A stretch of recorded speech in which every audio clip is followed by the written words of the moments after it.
जो पैसा आएगा उससे पानी की क्वालिटी में हम सुधार करने की दिशा में आगे बढ़ेंगे। गरीब आदमी पर कोई पानी का बिल नहीं लगेगा। हमने विडोज, एकल नारी, दिव्यांग, जो पुअर फैमिलीज है 50,000 से कम उनको आए हैं, उनको कोई बिल देने की बात नहीं किया। जितने भी हमारे इनकम टैक्स पे ही है उस सबको हमने कहा है कि आपको बिल देना चाहिए। पैसा जो है वो सरकार का पैसा नहीं होता, जनता का पैसा होता है। आत्मनिर्भर हिमाचल की ओर सुक्खू सरकार के कदम। सख्त फैसलों से अर्थव्यवस्था में होगा व्यवस्था परिवर्तन। सुक्खू सरकार की रणनीतियां उतारेंगी कर्ज का बोझ। अर्थव्यवस्था के लिए मील का पत्थर साबित होगी नई सोच। मुख्यमंत्री ठाकुर सुखविंदर सिंह सुक्खू के कुछ ऐसे बयान हैं जो आज उनकी सरकार के फैसलों से बार बार चर्चाओं में आ रहे हैं, जिसमें वे बार बार आत्मनिर्भर हिमाचल प्रदेश की बात करते हैं, जिसमें वे बार बार सख्त फैसले लेने की बात करते हैं।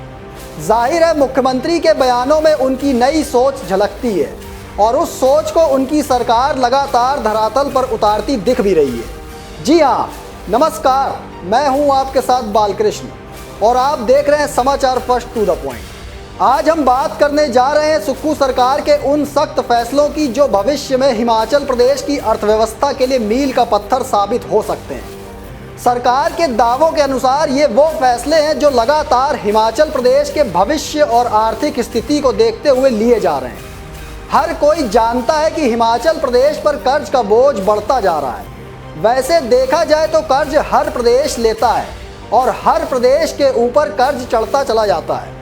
पहले मैं आपको बता दूं कि ये कर्ज अपने अपने प्रदेश के विकास को देखते हुए लिए जाते हैं, लेकिन जब किसी प्रदेश पर कर्ज का बोझ कुछ ज़्यादा ही बढ़ जाए तो फिर सरकारों को अपनी रणनीतियों और फैसलों में जनता के हित में कुछ बदलाव करना जरूरी होता है, जिससे प्रदेश की वित्तीय हालत तो सुधरे ही, साथ ही आर्थिक तौर पर अर्थव्यवस्था में भी जान आए। मुख्यमंत्री ठाकुर सुखविंदर सिंह सुक्खू भी कुछ इसी नई सोच और इसी नए रास्ते पर आगे बढ़ते दिख रहे हैं।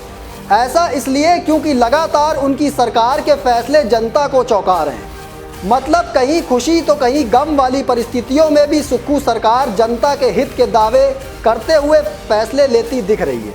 अभी 2023 वाली आपदा का नुकसान सही से हिमाचल प्रदेश पूरा नहीं कर पाया है और अब एक और आपदा ने हिमाचल प्रदेश की चिंता बढ़ा दी है। ऐसे में जब सरकार पहले से ही कर्ज के बोझ तले दबी हो और इन्हीं परिस्थितियों में रोजगार से लेकर जनता से जुड़ी बुनियादी चीज़ों पर काम करना हो तो सरकार को सख्त फैसले तो लेने ही पड़ते हैं। आपको याद होगा कि मुख्यमंत्री सुक्खू शुरू से ही व्यवस्था परिवर्तन की बात करते आए हैं। ऐसे में उनकी सरकार लगातार चौंकाने वाले फैसले ले रही है और पिछली सरकारों के फैसले पलट भी रही है। इन फैसलों के पीछे सरकार का तर्क है कि आर्थिक स्थिति को ठीक करने की दिशा में काम किया जा रहा है। जहां एक और सुक्खू सरकार ने कैबिनेट में आपदा पीड़ितों को राहत पहुंचाने के लिए एक शुरुआती आर्थिक तौर पर पैकेज देने और रोजगार के क्षेत्र में भर्तियां निकालने का फैसला लिया है, तो वहीं दूसरी ओर आर्थिक तौर पर संपन्न लोगों को एक तरह से झटका भी दिया है। हिमाचल प्रदेश में इनकम टैक्स भरने वाले परिवारों को बिजली बिल के बाद अब पीने के पानी का बिल भी देना होगा।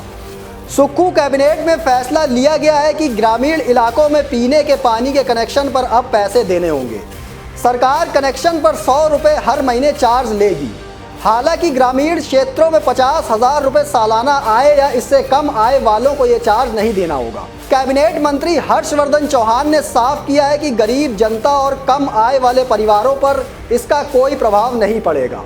सरकार का ये तर्क है कि इससे पहले भी ये चार्ज लिया जाता था, लेकिन पूर्व की जयराम सरकार ने चुनावी दृष्टि से इसे खत्म कर दिया था। आपको याद होगा कि 15 अप्रैल 2022 में विधानसभा चुनाव से चंद महीने पहले तत्कालीन सीएम जयराम ठाकुर ने हिमाचल दिवस के मौके पर ऐलान किया था और लोगों के बिजली बिल माफ़ करने के अलावा भविष्य में कोई भी बिल ना देने की घोषणा की थी। तब से हिमाचल प्रदेश में पानी के बिल किसी भी उपभोक्ता को नहीं आ रहे थे। इस दौरान जयराम ठाकुर ने प्रदेश में 125 यूनिट मुफ्त बिजली का भी ऐलान किया था, लेकिन 12 जुलाई को हुई कैबिनेट बैठक में सुक्खू सरकार ने अमीरों के लिए 125 यूनिट फ्री योजना को भी बंद करने पर मंजूरी दे दी। उधर जहां एक और सुक्खू सरकार ने अंडर 19 खेलकूद प्रतियोगिताओं में हिस्सा लेने वाले खिलाड़ियों की डाइट मनी को बढ़ाने का फैसला लिया है, तो वहीं दूसरी तरफ पुलिस कर्मियों का HRTC बसों में मुफ्त सफ़र भी बंद कर दिया है। मतलब साफ है, सुक्खू सरकार गरीब और अमीर के बीच का जो फासला है उसे आर्थिक तौर पर पाटना चाहती है।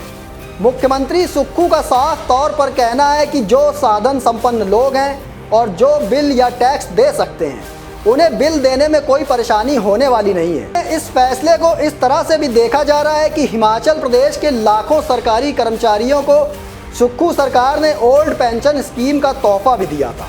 ऐसे में मुख्यमंत्री जिस प्रकार से कर्मचारी वर्ग का हित समझने का दावा करते हैं, उसी प्रकार से वो ये भी बताने की कोशिश कर रहे हैं कि ये पैसा जनता का ही है। इसलिए इस पैसे को आत्मनिर्भर हिमाचल बनाने के लिए सही जगह पर इस्तेमाल किया जाना चाहिए। एक तरफ हिमाचल प्रदेश आपदा के नुकसान से भी जूझ रहा है। ऐसे में सुक्खू सरकार ने आपदा में जिनके घर पूरी तरह से क्षतिग्रस्त हो गए हैं, उन्हें 1 अगस्त से 31 अक्टूबर तक 3 महीनों के लिए शहरी क्षेत्रों में 10,000 रुपये और ग्रामीण क्षेत्रों में 5,000 रुपये किराया देने की घोषणा की है। इसके साथ उन्हें मुफ्त राशन, LPG सिलेंडर, बर्तन और बिस्तर भी उपलब्ध करवाने का निर्णय लिया गया है। प्रभावित परिवारों को 50,000 रुपये की तत्काल वित्तीय मदद भी दी जाने की घोषणा हुई है। इस तरह मंत्रिमंडल की बैठक में आपदा प्रभावितों को बड़ी राहत भी दी गई है। ऐसे में सुक्खू सरकार के फैसलों से सवाल ये खड़े होते हैं कि क्या आत्मनिर्भर हिमाचल की ओर सरकार अपने कदम बढ़ा चुकी है?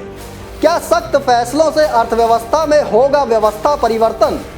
क्या सुक्खू सरकार अपनी रणनीतियों से कर्ज का बोझ उतार पाएगी? क्या सुक्खू सरकार के फैसले हिमाचल प्रदेश की अर्थव्यवस्था के लिए मील का पत्थर साबित होंगे?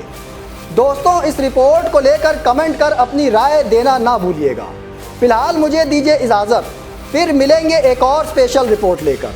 तब तक के लिए धन्यवाद।